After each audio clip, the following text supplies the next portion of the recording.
1977 Chicago. 14 सितंबर की उस रात को 9 साल का डॉनी पार्क में खेलने के बाद घर जा रहा था जब एक गाड़ी उसके पास आकर रुकी।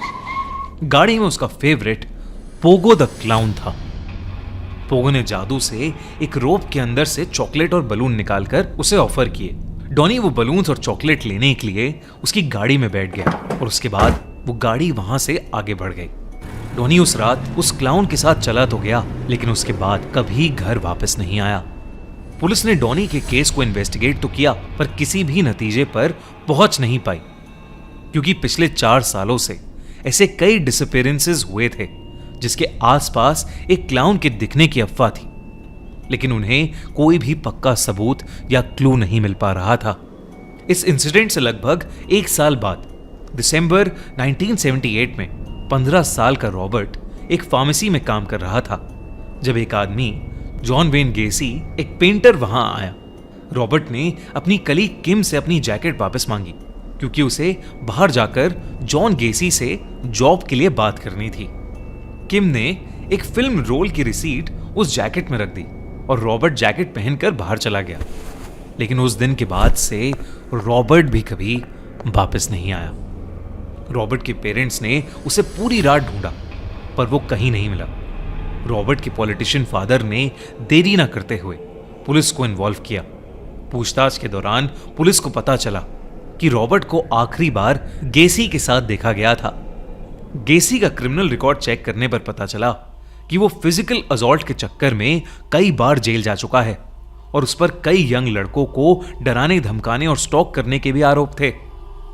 पुलिस ने जॉन पर नजर रखनी शुरू कर दी, लेकिन कई दिनों तक कोई मूवमेंट नहीं हुई। पर फिर पुलिस ने उसके घर की तलाशी ली और उन्हें काफी सारे क्लूज मिले। उन्हें वहां काफी अजीब चीजें मिली, जैसे गेसी के बेडरूम में क्लाउन की कॉस्ट्यूम्स का होना, क्लाउन के मेकअप का सामान और कई सारी स्केरी क्लाउन पेंटिंग्स। साथ ही साथ ढेर सारी एडल्ट फिल्म्स, एक अंगूठी और ढेर सारे सेक्सुअल टॉयज।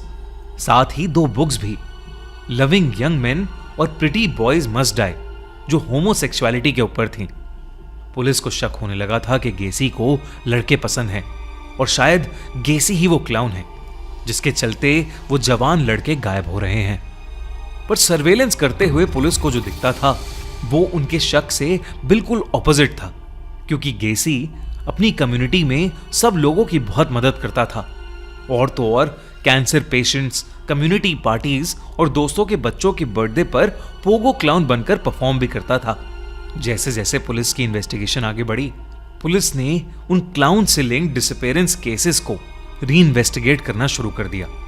इन सब केसेस के कई मिसिंग विक्टिम्स को आखिरी बार देखने वाले लोगों ने जिस क्लाउन का डिस्क्रिप्शन दिया, उसकी कद काठी और मेकअप गेसी के पोगो क्लाउन से मैच होता था। इसी बीच कई लोग आए और पुलिस को बताया कि वो भी किसी को जानते थे जो गेसी के लिए काम करता था और अब वो मिसिंग है। गायब हुए लड़कों में से जॉन सिंक की रिंग, जिसमें JS लिखा था, पहली सर्च में गेसी के घर पर भी मिली थी। एक दिन गेसी ने अपनी अच्छी इमेज को साबित करने के लिए पुलिस को अपने घर आने का इनविटेशन दिया। पुलिस ऑफिसर्स घर के अंदर गए। ऑफिसर बॉब वॉशरूम जाने का बहाना बनाकर गेसी के घर की तलाशी लेने लगे। इस बार गेसी का घर बदल चुका था और क्लाउन की पेंटिंग्स और परफॉर्मेंसेस की DVDs ढेरों में थीं। तभी घर का हीटिंग सिस्टम ऑन हो गया और बॉब को डक्ट के अंदर से सड़ते हुए मीट की बदबू आई। ये वही बदबू थी जिसके बारे में गेसी की एक्स वाइफ नेबर्स भी कई बार शिकायत कर चुके थे।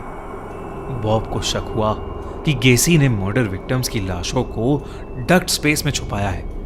बॉब डक्ट्स में जाने ही वाला था। बॉब के पैर के पास उसे एक कीचेन मिला जिस पर डॉन लिखा था। बॉब को याद आया कि ऐसा ही कीचेन 1 साल से गायब डॉनी के पास भी था। इससे पहले कि बॉब उन डक्ट्स को इन्वेस्टिगेट कर पाता, गेसी वहां आ गया और बॉब को अपनी इन्वेस्टिगेशन वहीं रोकनी पड़ी। पुलिस गेसी पर और ज्यादा प्रेशर डालने लगी और अब वो 1 सेकंड के लिए भी गेसी को बिना पुलिस सर्वेलेंस के नहीं छोड़ती थी। इसका नतीजा ये हुआ कि उसे क्लाउन की परफॉर्मेंसेस भी मिलना एकदम बंद हो गया। इसी दौरान एक रात गेसी अपने लॉयर सैम और लेरॉय के ऑफिस में गुस्से और फ्रस्ट्रेशन में घुसा। उसने उनसे शराब मांगी और शराब पीते पीते कन्फेस करने लगा कि उसने कितने लड़कों को मारा था। उसने बिना रुके अपने सारे क्राइम्स कबूल किए जो उसने पोगो द क्लाउन बनके किए थे। सैम और लेरॉय ये सुनकर शॉक हो गए। उन्होंने तुरंत पुलिस ऑफिसर्स को बुलाया और रिक्वेस्ट की कि वो गेसी को किसी भी तरह पकड़ लें। लेकिन तब तक गेसी होश में आ गया और जो भी उसने कबूला था वो उससे मुकर गया और वहां से भाग गया। लेकिन पुलिस की 2 टीम्स ने दोनों तरफ से उसकी गाड़ी को रोका और उसे अरेस्ट कर लिया। गेसी ने अपने गुनाह मान लिए और पुलिस और फोरेंसिक टीम को स्प्रे पेंट से मार्क करके अपने घर में एक जगह दिखाई। जब ऑफिसर बॉब ने टॉर्च से उस कोने को देखा तो वहां से कई लाल वर्म्स निकल रहे थे। खुदाई करने पर वहां 3 सड़ती हुई डेड बॉडीज मिली, जिनमें से एक का डीएनए डॉनी से मैच हो गया। गेसी ने बताया कि उसने 27 बॉडीज को अपने घर में दफनाया और 6 को नदी में बहा दिया, जिनमें से एक बॉडी रॉबर्ट की भी थी। पुलिस ने अगले कई हफ्तों तक उसके घर को डिसमेंटल करा, जिसमें उन्हें 29 बॉडीज मिली। जब गेसी को और इंटेरोगेट किया गया तो उसने यह भी कन्फेस किया कि पोगो क्लाउन बनकर ही उसने सारे मर्डर्स किए थे, क्योंकि क्लाउन से सब प्यार करते थे और क्राइम्स करने के बाद किसी को उन पर शक हो ही नहीं सकता था। उसने एडमिट किया कि वो बाइसेक्सुअल था और यंग लड़कों और लड़कियों को क्लाउन बनकर कैंडीज देकर वो उन्हें अपने घर लाता था, जहां वो उन्हें बंद करके उनका इस्तेमाल करके उन्हें गला घोंटकर मार देता था। आखिरकार वो डॉनी और रॉबर्ट के मर्डर में अरेस्ट हो गया और उसे डेथ सेंटेंस सुना दिया गया।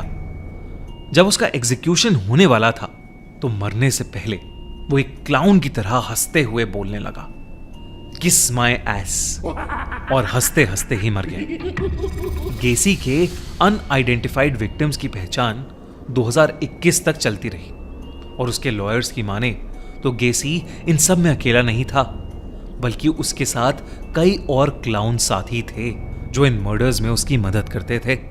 हमारे पॉडकास्ट के बेस्ट हाइलाइट्स एंजॉय कर पाएं, इसलिए हमने अपने पॉडकास्ट को छोटी छोटी क्लिप्स में डिवाइड कर दिया है और वो क्लिप्स आपको मिलेंगी इस चैनल पर। तो जल्दी से हमारे क्लिप्स चैनल दिव्य अग्रवाल को भी सब्सक्राइब कर दो।